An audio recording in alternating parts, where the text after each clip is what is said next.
Le premier ressenti quand on pense à l'absence ou au rejet d'un père, ce sont des sentiments de colère, de frustration et d'injustice. Ce sont les galères qu'on a dû traverser dans certains cas financièrement et pour la majorité psychologiquement et émotionnellement. Le rejet paternel provoque de vrais tsunamis émotionnels et des séquelles tant impossibles à quantifier qu'elles prennent des années à guérir et pour certains, il est difficile de s'en sortir. Comment surmonter ce mal qui ronge beaucoup de communautés à travers le monde? Bonjour, bonsoir. Bienvenue dans notre émission Causerie du jour. Une séance d'échange sur la spiritualité et le développement personnel pour vous aider à voir en vous le meilleur. Au cours de cette session, des conseils seront donnés. Merci de faire appel à votre discernement pour voir dans quelle mesure ces conseils s'appliquent à vous. Bienvenue aux nouveaux arrivants de la chaîne. Merci aux nouveaux abonnés et à toute personne ayant prodigué des commentaires constructifs pour l'amélioration de la chaîne.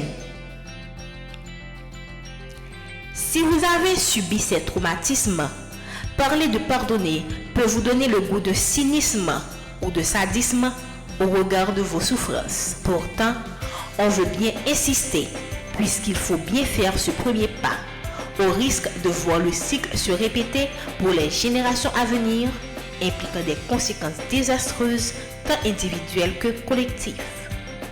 Avant de parler des clés pour surmonter ces répercussions, définissons d'abord le rejet paternel.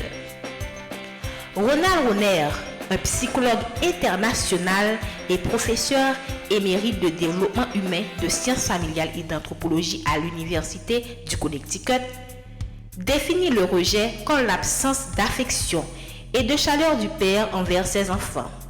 C'est les priver d'amour de manière significative et pour longtemps.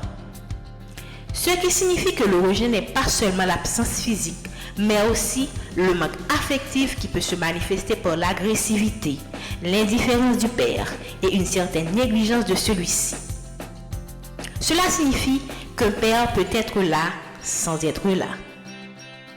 Les conséquences constatées d'une telle déficience sont tant multiples que difficiles à mesurer. Parmi ces regrettables impacts, on peut compter des troubles psychologiques comme l'anxiété, la dépression, la boulimie, l'anorexie, une faible estime de soi et de confiance en soi, la dépendance affective et l'autosabotage. Des comportements excessifs comme l'addiction au sexe, aux substances nocives, aux jeux. L'incapacité à gérer les relations fiables et solides sur le long terme et une inclinaison inexplicable pour des relations toxiques et pour certains, des résultats académiques déficients. Il va sans dire que si une personne ne prend pas conscience de ce mal-être afin de travailler sur elle, elle risque de répéter les schémas sur ses enfants de génération en génération, même de manière inconsciente.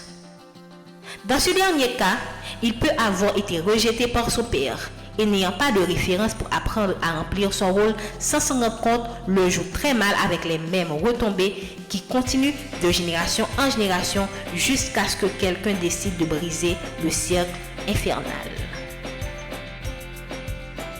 Comme on le répète souvent sur cette chaîne, le premier pas vers la guérison est une prise de conscience que notre mal-être vient de cette déficience, sans tomber dans le piège d'accuser votre père de ses erreurs et des difficultés que cela a entraînées dans votre vie. Même si vous avez raison, l'attitude de victime ne va pas vous aider à vous en sortir. Au contraire. Pour vous aider, commencez de préférence à chercher à mieux connaître l'histoire de votre père, comment il en est arrivé là. Il vous sera plus facile de pardonner.